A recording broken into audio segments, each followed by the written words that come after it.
a equipe que esteve contigo no Lourenço, a equipe médica que esteve contigo no Lourenço Jorge, não tem nada a ver com a equipe que te operou em Copacabana, né?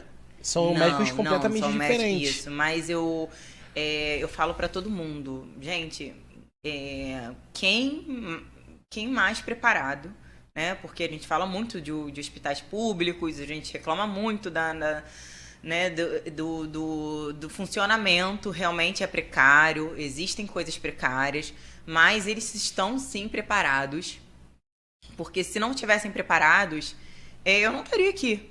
Às vezes eu ia chegar num hospital, até chegar alguém que soubesse lidar com isso, os médicos, assim como eles não estão preparados para tudo. E não são deuses, né? Ainda que a gente fantasie que são, mas não são. Pô, que bom que você foi recebida por uma equipe muito top. Sim. Os bandidos foram presos, foram pegos, os que não morreram? Então, só um faleceu, né? E os outros dois eram menores e eu acredito que já estejam soltos. E eu tive que voltar para fazer o reconhecimento, né? E dar todo o meu depoimento. Eram 4, Eram morreu. 5. Eram 5. Ah, tá. Eram 5, um morreu, 2 eram menores, os outros 2? Os outros 2 eu acredito que eram maiores. Acabou que assim, eu fiquei tão envolta ao meu processo de reabilitação que acabou que. Porque assim, não parece, mas assim, um evento, né? Assim, foi um corte ali na minha vida, mas que eu tive que passar por todo um processo a gente acredita que a gente vai voltar ao normal, mas a gente não volta ao normal, a gente se reinventa, né? Porque ainda existem alguns tipos de limitações que eu preciso aprender a lidar e outras que eu preciso trabalhar para poder não ter mais. Psicológicas ou físicas? Físicas e psicológicas, né? Eu acredito que com relação ao trauma, eu me vejo como uma pessoa muito bem, que eu elaborei muito bem isso dentro de mim. Por quê? Porque eu me preparei para os possíveis gatilhos. Quando eu saí do hospital, né, com um mês e pouco no hospital, foi muito mais difícil eu voltar para casa do que eu voltar a sair na rua sozinho. Porque quando você volta para casa, você está ali no ambiente hospitalar, você está sendo cuidado, você está ali paciente, recebendo os cuidados. Quando você volta para casa, eu saí bem de casa. Quando eu voltei para casa, eu não era a mesma Karina.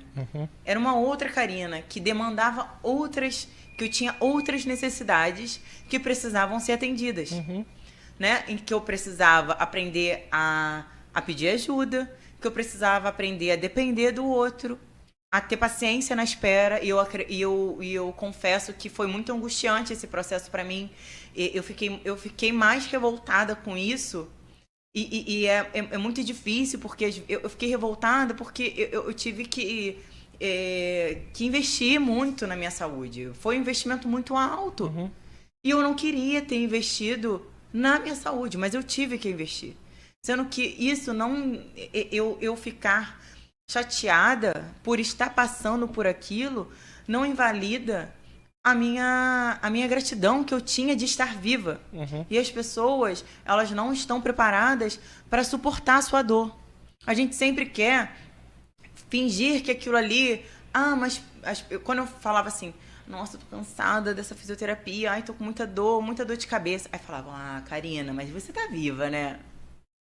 Aí eu falava, sim, eu tô viva, mas eu tô sofrendo também. Eu saí de casa devido a uma violência, a minha vida mudou.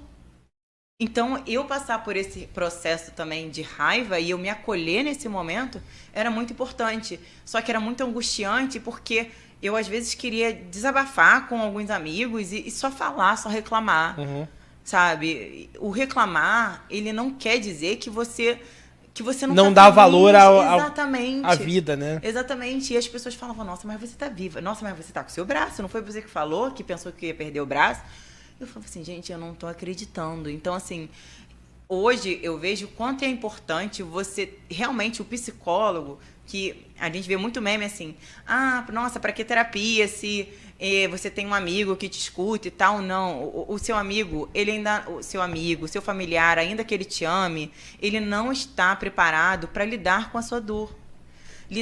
Você suportar e transitar com a pessoa durante a dor dela, ou até durante a alegria dela, você precisa ter ferramentas para aquilo.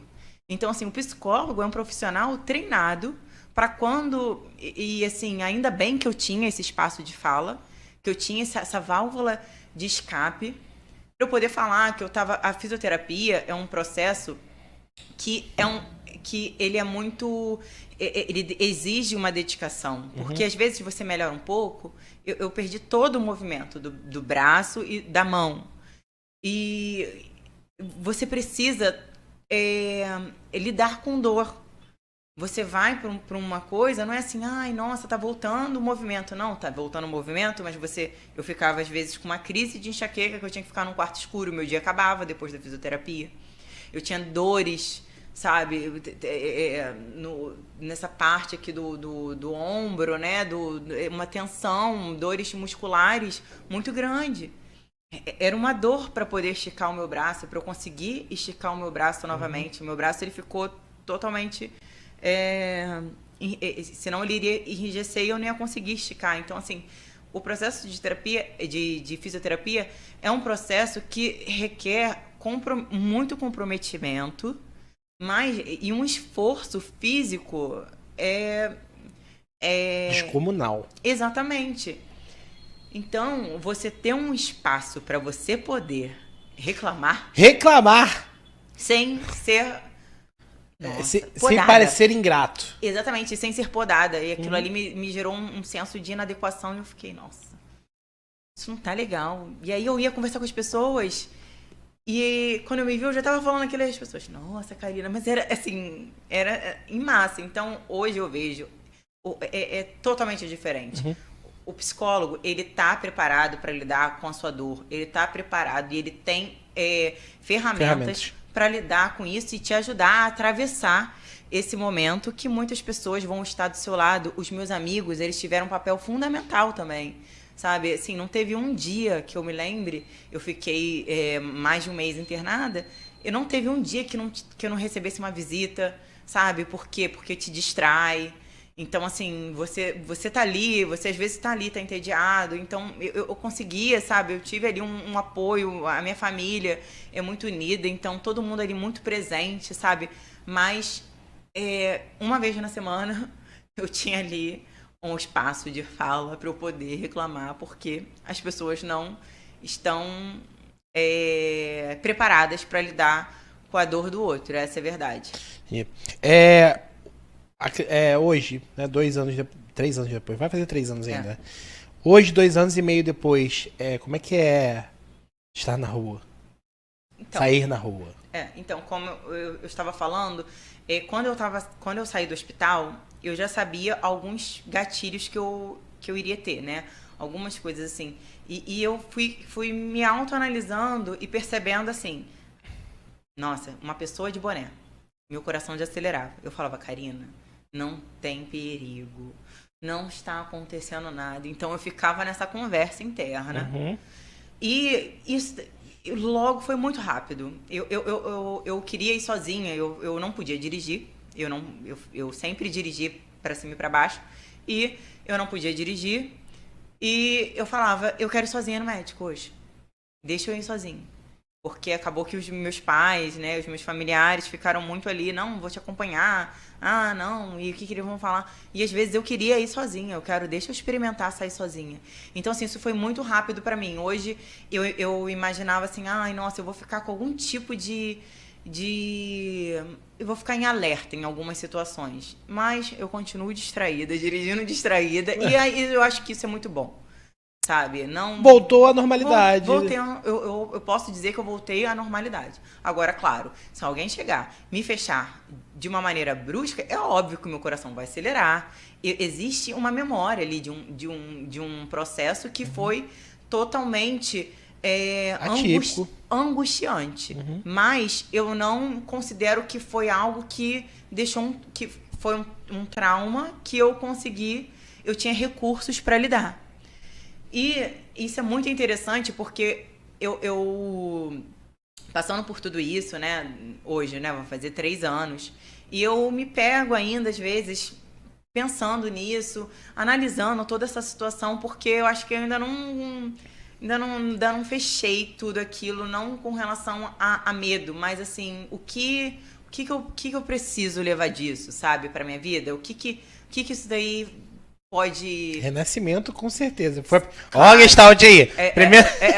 Primeira coisa que vem na minha cabeça quando você fala, eu não tenho lugar de fala, não tomei tiro na rua, pelo amor de Deus. Mas quando você fala assim, cara, você ganhou a chance de viver de novo. Sim. Você ganhou mais uma chance.